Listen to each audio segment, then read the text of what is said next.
नमस्कार, तुम्हा सगळ्यांचं अतुल सर इंग्लिश क्लास या युट्यूब चॅनलवर स्वागत. पहा, या चॅनलवर फक्त मी ग्रामर रिलेटेडच फक्त मी व्हिडिओ अपलोड करत असतो. बघा, आजचा जो कन्सेप्ट आहे, माझे टायटल पहा, इंग्रजी ग्रामरसाठी हे तोंडपाठच करा. म्हणजे नक्की तुम्हाला तोंडपाठ काय करायचं, काय करणार ग्रामरचं जे आहे.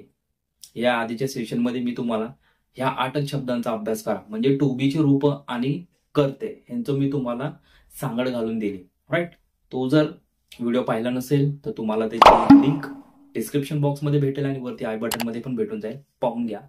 बघा, ह्याच्यानंतर जो रोल येतो ते आहे तुमचे वर्ब, म्हणजे काय, क्रियापद. बघा, क्रियापद हे तुम्हाला तोंडपाठच असणं गरजेचे आहे. तुम्ही कुठलंही इंग्लिश स्पीकिंग किंवा कुठलंही ग्रामरचं पुस्तक घ्या, त्याच्यामध्ये ऍटलिस्ट एक 100 वर्ब्स असे असतात की ते रोजचे तुमच्या वापरातले असतात. राईट, ते वर्ब्स तुम्ही तोंडपाठ करा. पण तोंडपाठ करताना तुम्हाला एक गोष्ट लक्षात ठेवायची, काय, त्याची तिन्ही फॉर्म. काय तिन्ही फॉर्म, फर्स्ट, सेकंड आणि थर्ड. आता हे तोंडपाठ का करायचंय लक्षात ठेवा. तुम्ही टेन्स पाहिले, टेन्स म्हणजेच काय, काळ. तसंच काय आहे तुमचे मॉडल एक्झुलरलीज, मॉडल एक्झुलरलीज. आता ह्यांचं तुम्ही ऍक्टिव्ह व्हॉइसचं सूत्र पहा किंवा पॅसिव्ह व्हॉइसचं सूत्र पहा. ह्यांचंही तुम्ही ऍक्टिव्ह व्हॉइसचं सूत्र पहा किंवा पॅसिव्ह व्हॉइसचं सूत्र पहा. बघा, मी 2-3 तुम्हाला सूत्र लिहून दाखवतो आणि मग तुम्हाला समजावतो मी. बघा, सिंपल प्रेझेंट टेन्स आपण ऍक्टिव्ह व्हॉइसचं सूत्र पाहूया. Subject plus V1 ACS plus object, हे झालं ऍक्टिव्हचं.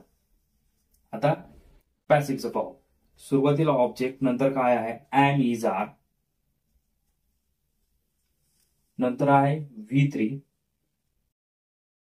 नंतर आहे बाय प्लस येस. आपण परफेक्ट प्रेझेंट टेन्सचं अजून एक सूत्र लिहू तुमच्या समजण्याकरिता.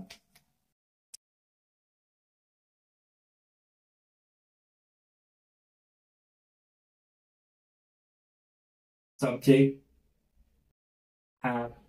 हॅज V3 प्लस ऑब्जेक्ट, हे झालं तुमचं ऍक्टिव्हचं सूत्र. आता याचं पॅसिव्हचं पहा. Object plus has plus been plus V3 by plus yes. आता आपण मॉडल एक्झुलरीचं आपण घेऊ सूत्र, ऍक्टिव्हचं घेऊ. सोप्यासाठी तुम्हाला समजण्यासाठी कॅनचं घेतो. कॅनचं सूत्र पाहूयात आपण. Subject plus can plus V1 plus object. Okay, हे झालं तुमचं ऍक्टिव्हचं सूत्र. आता याच पॅसिव्हचं पाहू. Object plus can plus be plus V3 by plus yes. अजून एक घेऊ, शुड हॅवचं. Should have. आता याचं सूत्र पाहूयात आपण.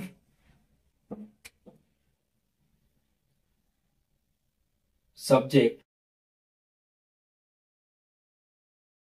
Should have V3 plus object.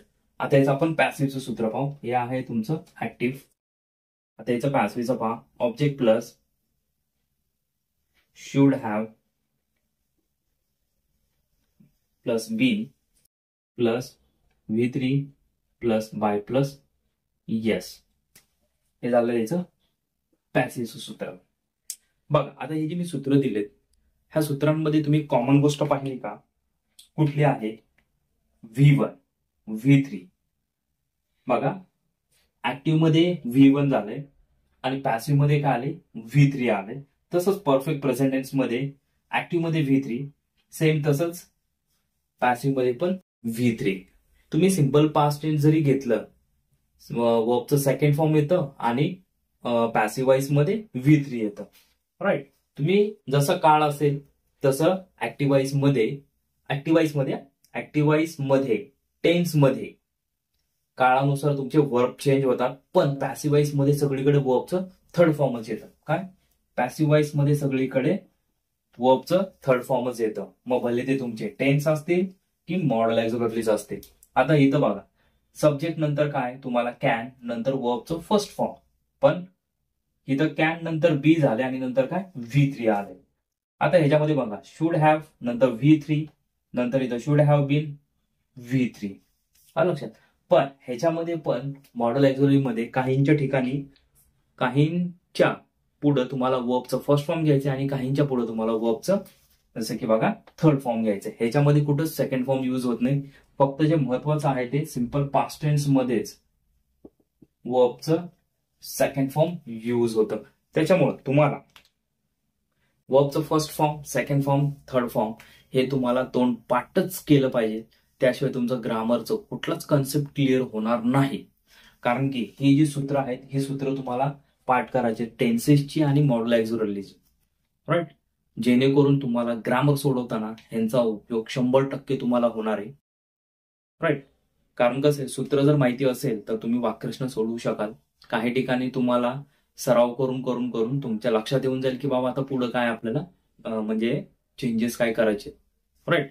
मग त्यासाठी तुम्हाला क्रियापद ही तोंडपाठच असली पाहिजे तरच तुम्हाला ग्रामर हे समजेल, नाही तर कधीच समजणार नाही. बघा ह्या सेशन मध्ये तुम्हाला काय डाऊट असेल तर कमेंट बॉक्समध्ये कमेंट करा. आणि पुढील सेशन मध्ये आपण असंच एखादा कन्सेप्ट घेऊन ग्रामरचा. तर तोपर्यंत जय हिंद, जय महाराष्ट्र.